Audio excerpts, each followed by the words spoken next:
guys? Rogue Scrubs coming at you here with a deck profile. We're going to be doing Sky Strikers. Now this isn't Rogue at all because it's super expensive, but since it is new and I don't have the cards, but I figured you guys might want to see some deck profile take on it. My friend Brad here is going to get into it and yeah, show you how his build worked in the top locals. So yeah, alright, get right into it. Yep. So this is the second time I used a deck today. Earlier I used it in a tag duel. My partner and I got in first place, and then today at another locals I went the tag duel we went 3-1, and then today at this locals went 3-1 with it. So without further ado, I'll get into it. So 3 of monsters, Ray.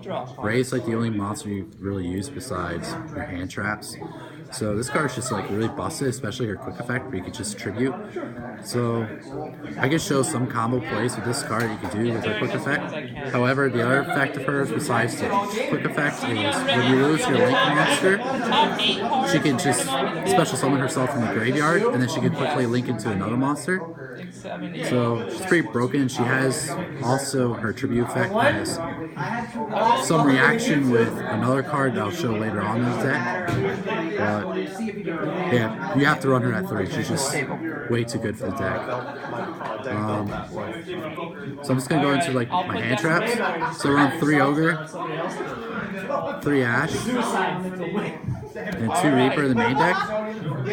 So I'm pretty sure the Ogres and the Ash are pretty self-explanatory. They're just really good, like absolutely broken.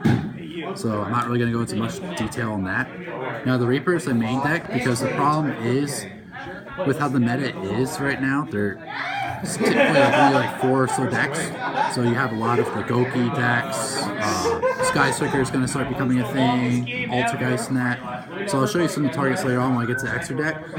And every time I drew this card, I was pretty happy because it ended up helping me in some sort of way today in my events. But that is my hand trap lineup. It was his fault. And then my one-off, Diablos. The only other monster in the deck that you actually summon? Yes. So Diablos has an interesting interaction with her. So since she's a dark, when she tributes herself, he can be special summoned. And this card is good to get over some problem cards because one thing that this deck really lacks is the ability to do damage.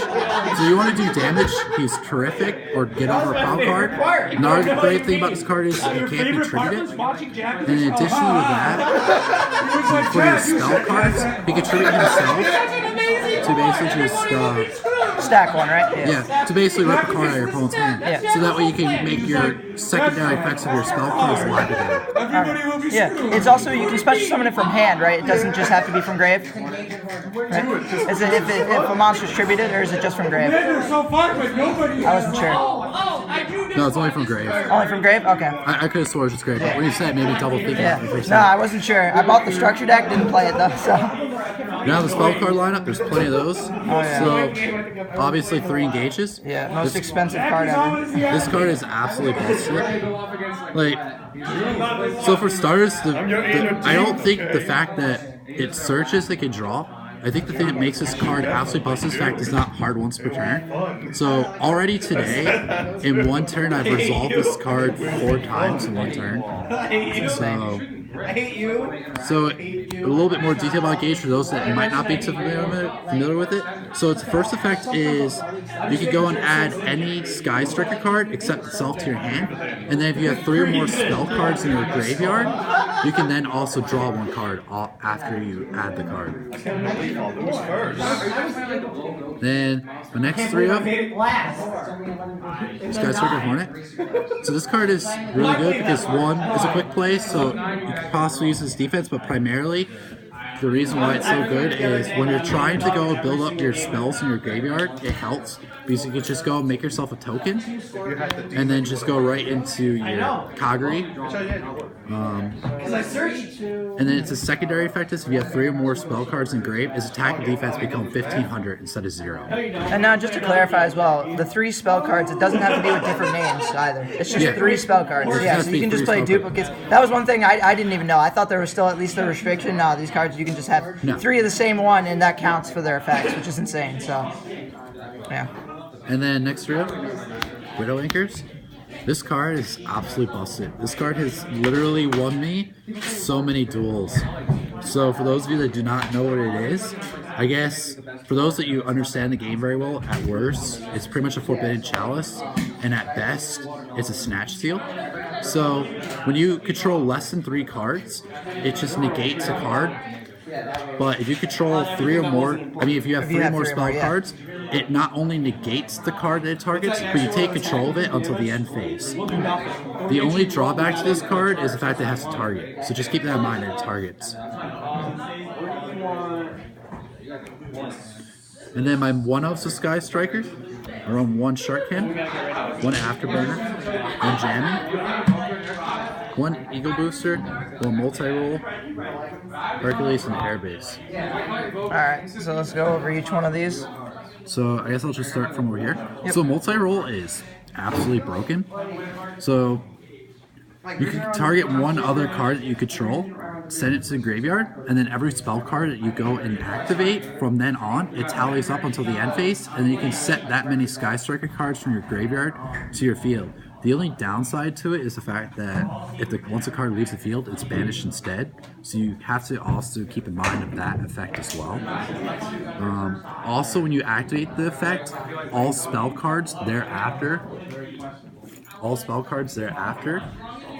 your opponent cannot respond to, which is pretty damn good. Even if this card leaves the field, it still activates. And this actually has an interesting interaction, which I'll just go over now just because it's here. So you can go play Multi-Roll, and then play your Ray, if I can find it. Yeah, play your Ray. You can use Multi-Roll to target your Ray, and then Ray contribute herself. So Multi-Roll will still resolve. Yeah. Is there any Dark Saviors left? Yeah. Get me as many as I can with those. I want Dark Saviors as well, please. And then Ray will tribute herself. You can go and special summon your Kagari or Shizuku, and Multi-Roll will still resolve, so you can still get off the effect, which is pretty busted. So you don't neg at all. You don't have to send anything, essentially. Yes. You're not even paying cost. Your cost just changed. And this also has interesting interaction with this as well. So let's say that I really need a monster, and I have these 2 cards in my hands. I could play Airspace, and then, you would play this first, and then you play this, you go and target this goes to grave, and then the effect of this is when this leaves the field, you can special summon Ray.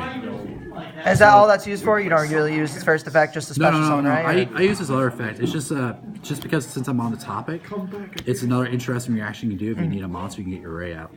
That's something I'll learn later on today. So since I'm talking about this card effect is you go and target 1 card on the field, whether it's a monster, spell, whatever it is, and then you escalate the top 3 cards of your deck, and you add 1 card that's Sky Striker.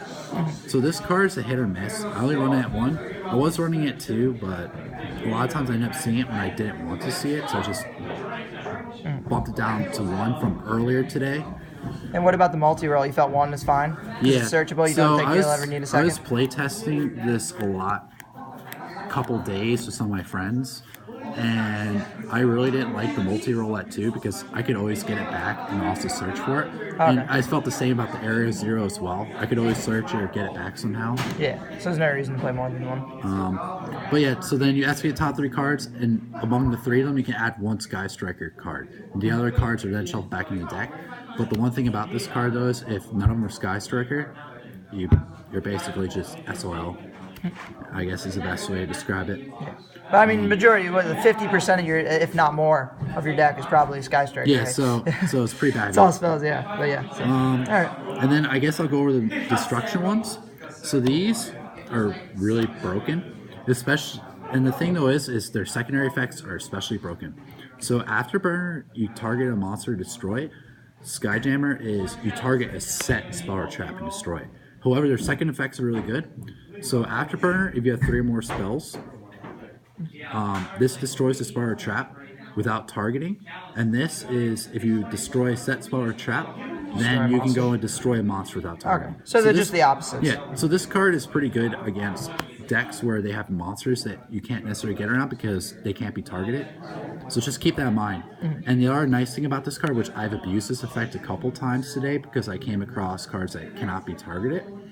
You can go target one of your own spells and trap cards, and then just really? use the other effect Oh, on wow. top of Okay. your monster. That's pretty good.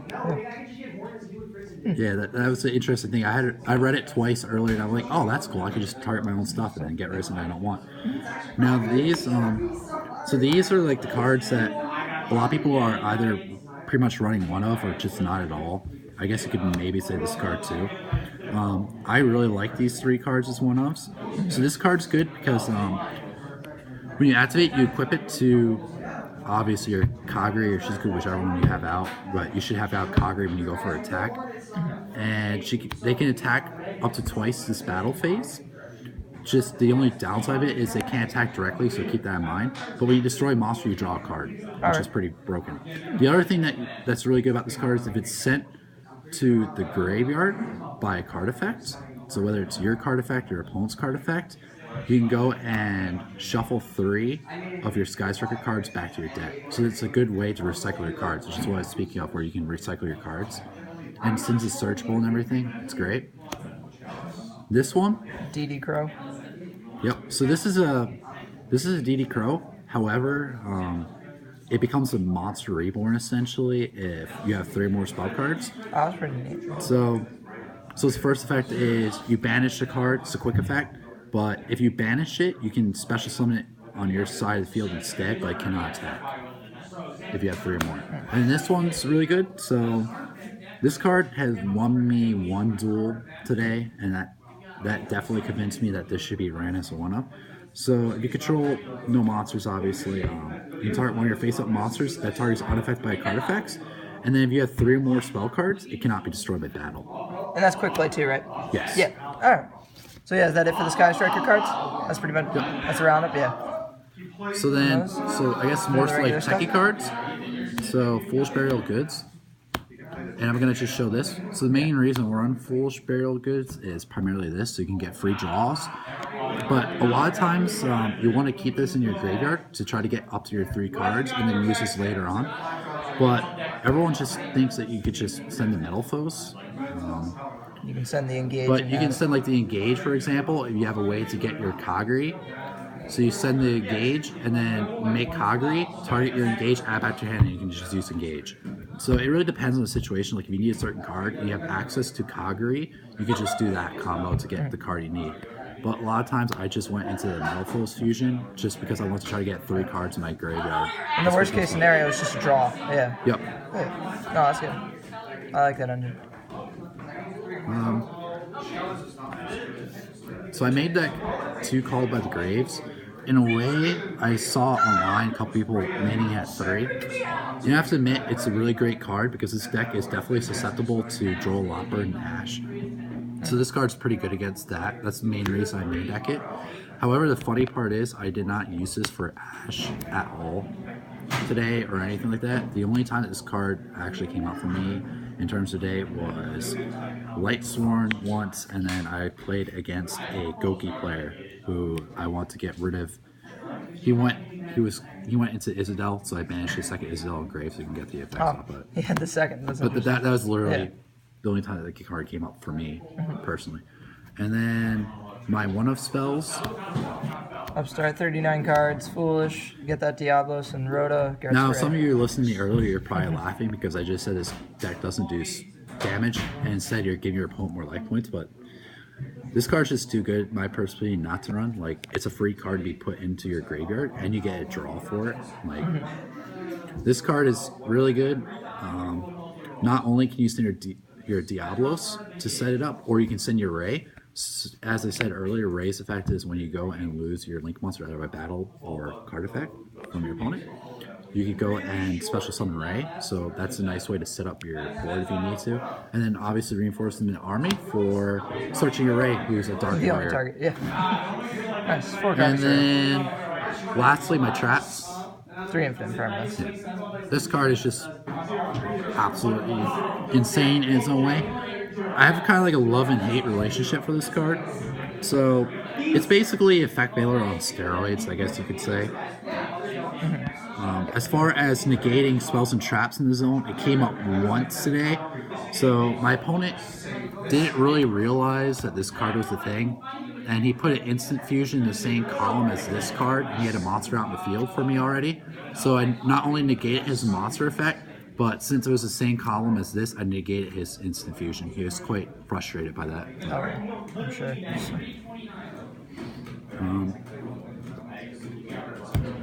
Side deck or extra deck? Extra deck? Extra deck, yeah. So extra deck, The staple threes. like you have to run 3 and 3. There's honestly not a lot of explanation needed about this. So this card you should always play on your turn, and then this card is the card that you want to go to your end phase on your turn. The reason being is so she gains 100 attack and defense for every spell card that you have in your graveyard. Hers is your opponent loses 100 attack and defense for every spell card in your graveyard. When she's special summon, you can target one spell card, one Sky Striker spell card in your graveyard, add it to your hand. Hence why I was saying like your engages in that.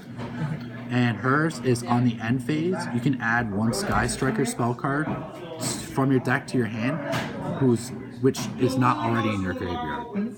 So when you're playing your turn, you want her out, and then before you end your turn, you want her out. It's pretty simple enough. Alright. And then the rest of my deck, for the most part, is just winner cherries targets. So Firewall, broken, cherries target. this card is like brutal against this deck. This card you could possibly go into if you use the Snatch Steal card I saw about, the Widow Anchor. Curious. Goblin, Mermaid, Decode, Double Helix, and the Omega. So the only reason, honestly, I would probably get rid of this card. At my locals, a lot of people use Lightsworn, so I'll probably take this out for Minerva. That's me. But there's quite a few people that use Lightsworn, so I feel like I should just go Minerva for my case. But yeah, this is all tunable. You can tune whatever you see a lot of. So yeah. obviously, Double Helix is amazing. It's Spiral. Always. It's time for the. She said. Oh, it's time to get my pack. Can you just grab them for me, God? God forbid. I'm sorry. Grab them and hand them to me, please. Like, wow. And then lastly. Yes, I'm sorry, by the way, this deck profile is taking a while. There's a lot of stuff to explain. It's relatively new. I feel like it's a decent explanation, though, nonetheless, so you guys know what the cards do. So my extra deck, Droll Lopbird, obviously. 3 Droll Lock. Like, too good. Yep. I'm a strong believer in using running 2 different name kaijus, because worst case scenario, you draw into both and you can actually use them. Third, Ghost Reaper. I only ever slide this in when I play against Goki, because I have so many targets for Goki. What place did I get? You want me to open them? What place did I get? Did you tell me? You didn't get it. This is what you said you get. Okay. I think you got like 5th. I'm going to ask that. So, but yeah, Typhoon? 3 Typhoons, yep. This card is amazing. As a matter of fact, one opponent at the one locals earlier today, and a person who's sitting right next to me had learned the hard way about the greatness of Typhoon. When they go and flip anti-spell Fragrance, and you drop this down on it and get rid of it, Now we're fun. this is the best answer to the opponents that you know are going to run Imperial Iron Wall and anti-spell on you. 3 evenly matches. Alter Guest? Obviously, there's really no explanation needed there for that. And then I run 3 1-0s on my side. An extra copy. So this of is each of the poppers. yeah. So this is basically if I know I'm going first, just to help buffer myself. But honestly, I might take these 2 out of the side and put in Shared Ride, because Shared Ride's really broken because it's free pluses, and the meta just loves searching and adding cards and draws. So Well, that's the deck profile. Thank you guys. Sorry for the long video, and hope you guys enjoy. Rogues Grips out.